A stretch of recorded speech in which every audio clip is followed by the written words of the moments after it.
Olá, tudo bem? Eu sou Maria Fernanda e hoje nós vamos falar sobre as consequências da Revolução Francesa no mundo.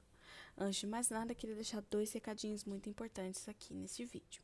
O primeiro recadinho é: caso você tenha alguma dúvida, quer deixar alguma curiosidade ou alguma dica, por favor, deixe nos comentários aqui embaixo, que assim que possível respondo todos vocês, beleza? Segundo recadinho é: na descrição desse vídeo eu vou deixar o link do blog onde eu falo mais detalhadamente, com várias datas, detalhes e tudo mais, informações muito importantes que não caberia aqui neste vídeo, tá bom? Eu deixo nesse blog, então eu vou deixar o link dele na descrição desse vídeo. Vamos lá? Gente, como falar sobre as consequências da Revolução Francesa sem falar como aconteceu esta revolução? A Revolução Francesa, eu gosto de falar assim, que quando eu penso na Revolução Francesa, eu penso naquele filme, em dois filmes, na verdade. Maria Antonieta, que é um filme de 2006, com a atriz Kristen Dunst, tá? Ela que faz a Mary Jane do Homem-Aranha, primeiro filme do Homem-Aranha, tá? E uma animação, que é As Aventuras de Sherman e Sr. Peabody. Por incrível que pareça, é uma animação assim bem bobinha, mas traz muitos contextos históricos. Então assim é bem divertido você assistir e recomendo aqui, né, esses dois filmes. Claro que nós temos que lembrar que quando estamos falando desses filmes, nós estamos falando de um lado hollywoodiano da coisa. Ou seja, são filmes que, principalmente o Maria Antonieta, que é um filme com pessoas, né, não é uma animação, ele é muito hollywoodiano, ele é muito fantasioso, mas ele traz muita realidade do que estava ocorrendo no período da Revolução Francesa, tá bom? Então vamos lá. Em que período ocorreu essa revolução? A revolução ela ocorreu entre 1789 a 1799, ou seja, ela durou 10 anos. E qual foi um dos principais, se não um principal motivo pelo, pela a causa da Revolução Francesa? Seria o fim do absolutismo. Mas você fala assim, professor, o que é o absolutismo? O absolutismo, ele nada mais é de que uma pessoa governa literalmente tudo. Ela manda em tudo, tudo se passa na mão desta pessoa, deste rei ou rainha, tá bom? Vale lembrar aqui que quando falamos sobre a França nesse período, é muito conhecido como, né, o Rei Sol. Vou deixar aqui o Rei Sol para vocês, querem fazer uma brincadeirinha com vocês. Quem era o Rei Sol? Deixa nos comentários que eu quero saber a resposta de vocês, tá bom? Então vamos lá. O que estava se passando na França para que ocorresse essa revolução? Gente, a França, ela vivia um momento caótico. E ela era comandada por três poderes, né? Na verdade, ela era dividida em três poderes, né? O clero, a nobreza e o povo. Lembrando que quando nós estamos falando da nobreza, são os aristocratas, tá bom? O rei também está incluso nesse aqui, mas também está incluso no clero.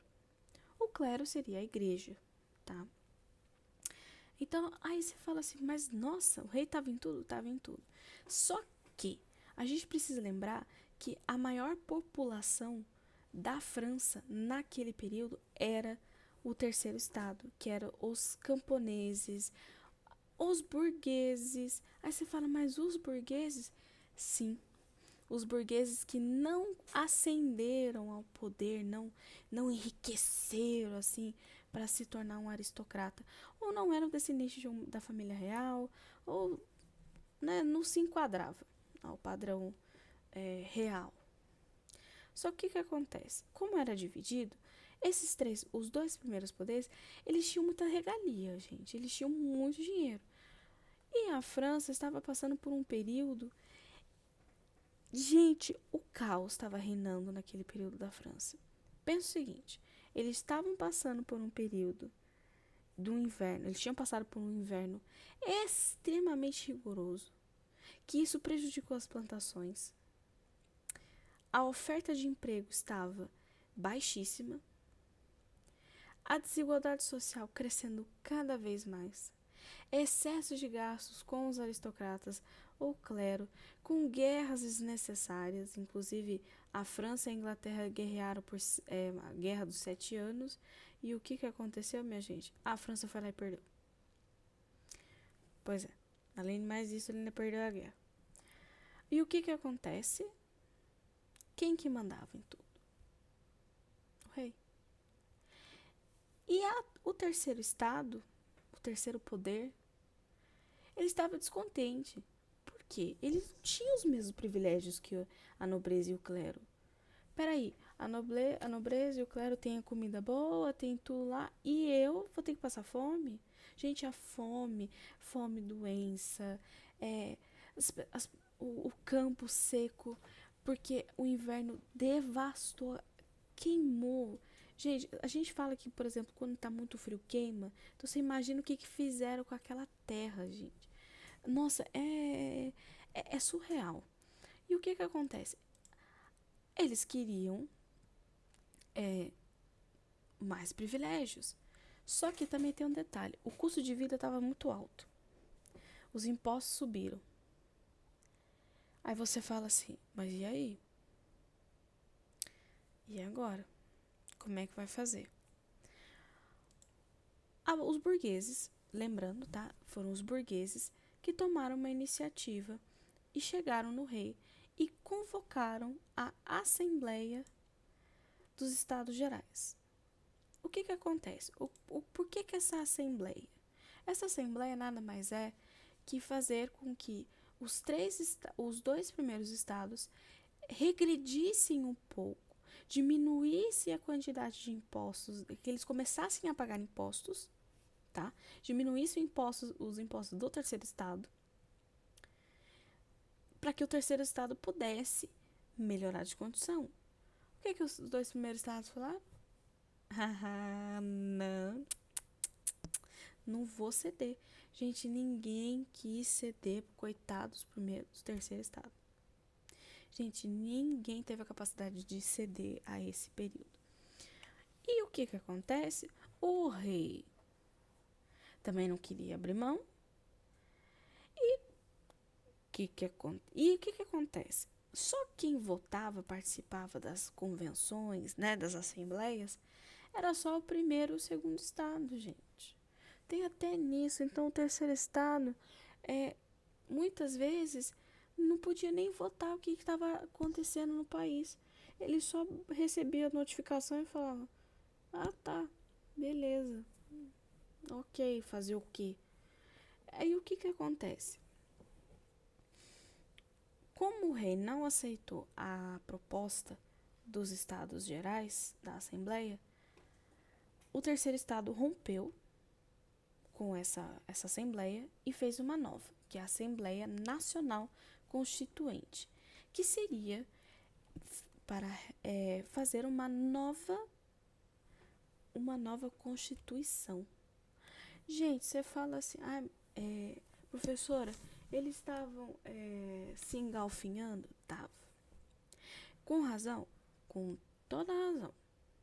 Isso aí nós não podemos tirar a razão dos franceses, da classe do terceiro estado, dos burgueses, dos camponeses, porque eles queriam ter direitos, eles queriam ter privilégios, eles queriam ter uma vida melhor.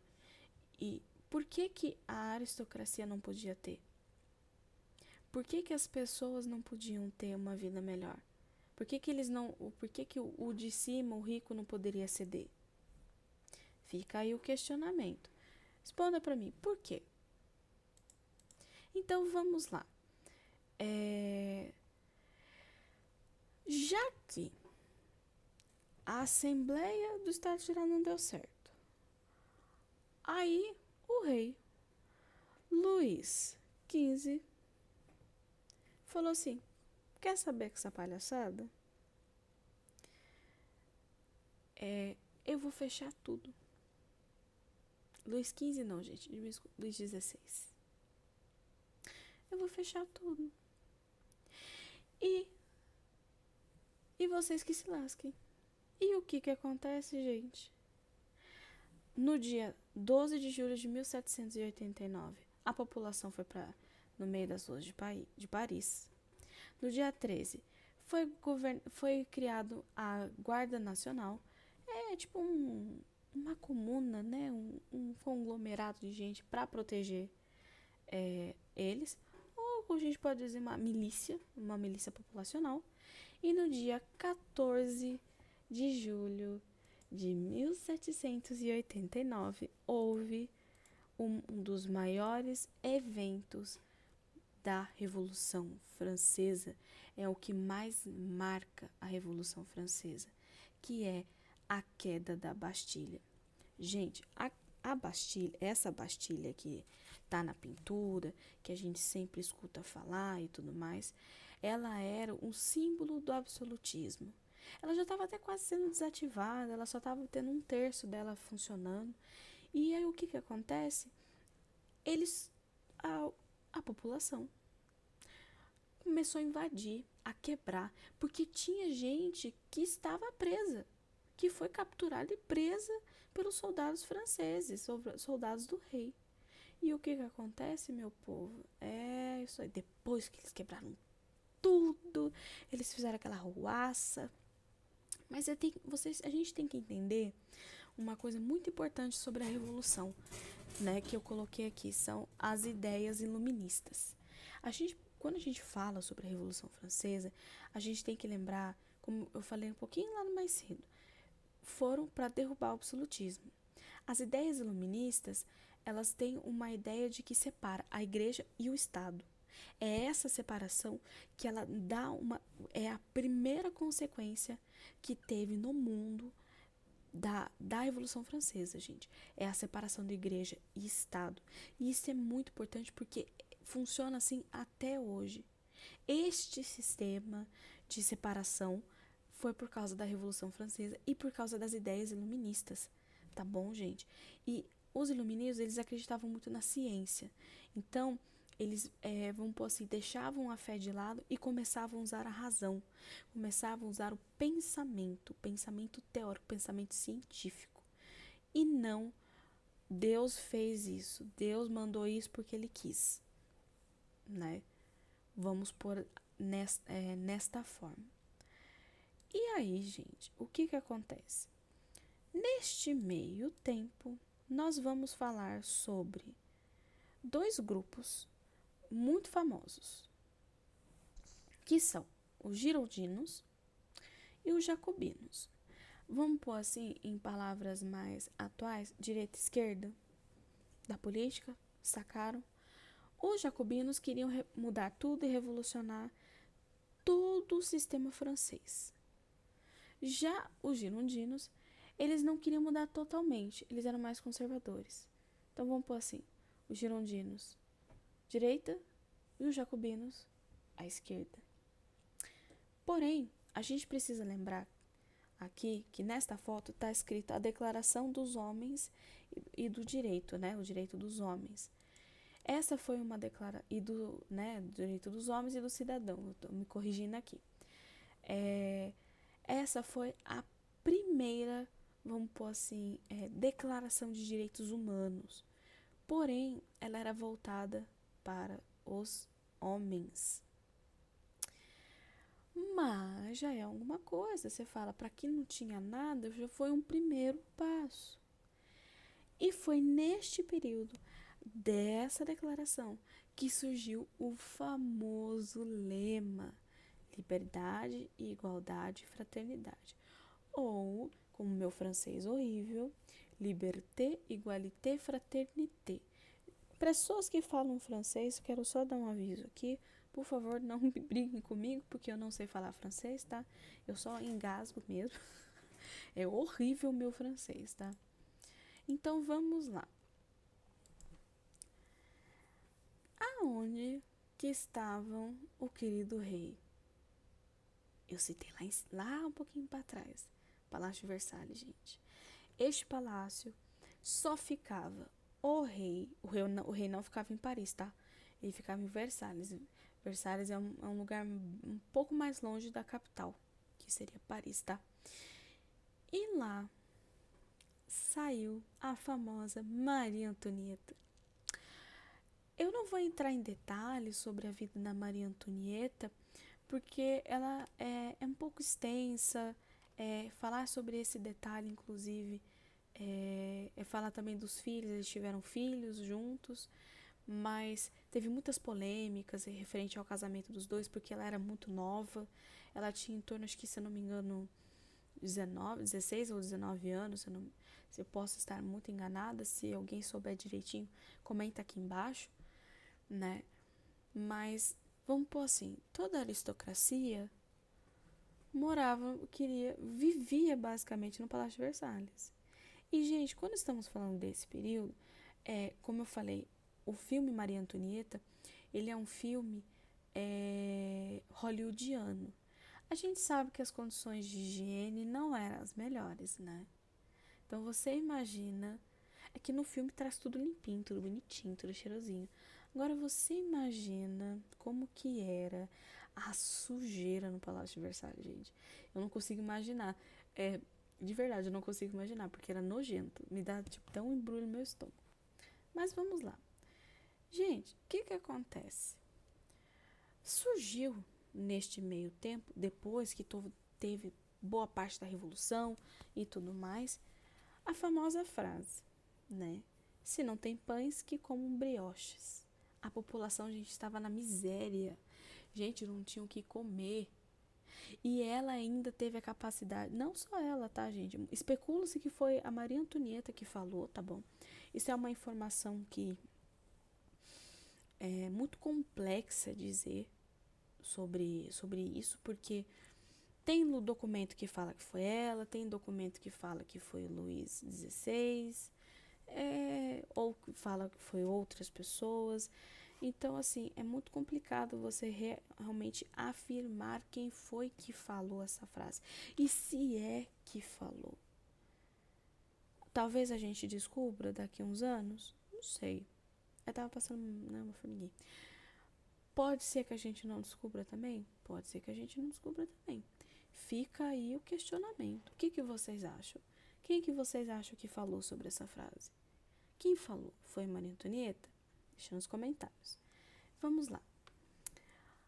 A França, ela era muito conhecida pela guilhotina, gente. E ela perdurou durante, muitos e muitos anos, viu, gente? Mesmo depois do fim do absolutismo, do fim de até, se eu não me engano, eu posso estar muito enganado, mas até antes da entrada dos anos de 1900 ainda usavam a guilhotina. Então vamos lá. Por causa dessas declarações, mulheres faziam prontidão no Palácio de Versalhes e tudo mais, e foi dedando o que estava acontecendo dentro do palácio. O que aconteceu? Gente, exatamente isso. Invadiram o palácio, pegaram o Luís, pegaram a Maria Antonieta e decapitaram eles na guilhotina. Não só eles, tá? Mas vale lembrar que também foram muitos aristocratas ali no meio. Eu vou mostrar uma foto, essa aqui na verdade é uma pintura de como era o Palácio de Versalhes. Gente, é tudo isso aqui, tá? Tudo isso aqui. Isso aqui são os palacetes, né? A gente fala parte da vila, onde os aristocratas moravam. E o clero, gente, tá vendo que tem uma igreja aqui? O clero morava aqui, gente. Pertinho do rei, que o rei ficava aqui. Você fala, da hora, hein? Deu certo? Não, não deu. Porém, depois que Luís XVI foi decapitado, entrou o famoso Robespierre. Robespierre, ele ficou conhecido como durante o período do reinado do terror. Gente, Robespierre, ele é ainda assim muito importante, ele é uma chave para falar sobre a Revolução Francesa, tá bom? E o que que acontece? Neste período do Robespierre, surge quem? Napoleão Bonaparte. Guarda o Napoleão lá um pouquinho mais para frente, tá? Que a gente vai passa o Napoleão um pouquinho para frente que a gente vai usar ele. Então vamos focar na Robespierre. Gente, o Robespierre, ele nada mais é que... Opa, eu troquei de slide, não era isso. Robespierre, ele acabou virando um comandante jacobino, tá? Que depois que teve a morte do Luiz, ficou aquele entrave. Mas quem que vai governar? Se são girondinos, são jacobinos? Enfim, em 1793, os jacobinos tomaram o poder total da França e aí instauraram o famoso regime do terror. Gente, quando eles falam regime do terror, é que eles usaram e abusaram das guilhotinas, né? Se eles suspeitassem que você era contra o reinado deles, que você tava, eu acho que você é uma ameaça, eles mandavam te guilhotinar e já era. É nesse nível. Eu estou explicando de uma maneira bem simples sobre como foi o reinado do terror para se tornar esse vídeo um pouco mais leve. Mas era nesse nível, tá, gente? Então, o que que acontece? Até mesmo os jacobinos prenderam e mataram Robespierre. Gente, quem mandava matar os outros era o Robespierre. Ele queria ser o cara, o top, o poderoso. Gente, só que se ele pensasse, tipo assim, ó, olha, tem o Robespierre ali.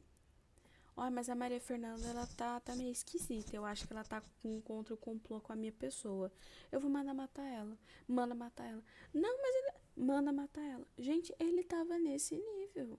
Ele tava mandando os outros ir para a guilhotina. Gente, você fala assim, é complicado você falar sobre isso. Porque realmente chama-se Reinado do Terror exatamente por causa disso. Onde as pessoas morriam numa simples desconfiança de Robespierre. Não é à toa que os próprios jacobinos foram lá, prenderam ele e mandaram ele para a guilhotina. Ou seja, os próprios seguidores dele não aguentaram o que estava acontecendo. Eles não aguentavam o que a França estava se tornando. Ou seja, gente, nem eles estavam aguentando o próprio líder que estava cuidando deles. Por causa das tamanha das atrocidades. Chacina, gente. Chacinas em cidades e vilarejos. Você fala assim, por uma desconfiança, achando que vai tomar o meu poder. Gente, enfim, vamos lá. O que acontece nesse meio tempo? Eu vou deixar aqui a data em que Robespierre morreu. Uma curiosidade. Foi no dia 28 de julho de 1794. Que é esta imagem aqui. Esse aqui é o Robespierre, tá? Vocês estão vendo que aqui tem um monte de cabeça? Isso aqui eram pessoas que eram do complô dele, tá? Não só isso, mas temos pessoas que não somente eram do complô do Robespierre, temos pessoas que ainda apoiavam, inclusive, a monarquia absolutista, que iam morrendo. Então você fala assim, nós temos uma figura aqui até que interessante. Essa pessoinha aqui, com essa mãozinha aqui, lembra quem, gente? Napoleão Bonaparte. Essa mãozinha na barriga aqui, né, aqui em cima, é marca registrada de Napoleão, né? Tanto que se vocês forem pesquisar pinturas de Napoleão, ele tá sempre com a mão aqui. Mas eles falam que Napoleão tinha muito problema no estômago e porque também Napoleão era maçom. E eles falam que, né, é um símbolo maçom, você colocar a mãozinha aqui. Enfim, tem trocentas mil teorias, tá, gente? Qual é a verdade? Não sei. Eu voto dele passar mal sempre, né? Agora vamos lá, gente. Napoleão tomou o Estado francês. E depois que ele tomou o Estado francês, eles mandaram, na verdade, assim, antes dele tomar o Estado,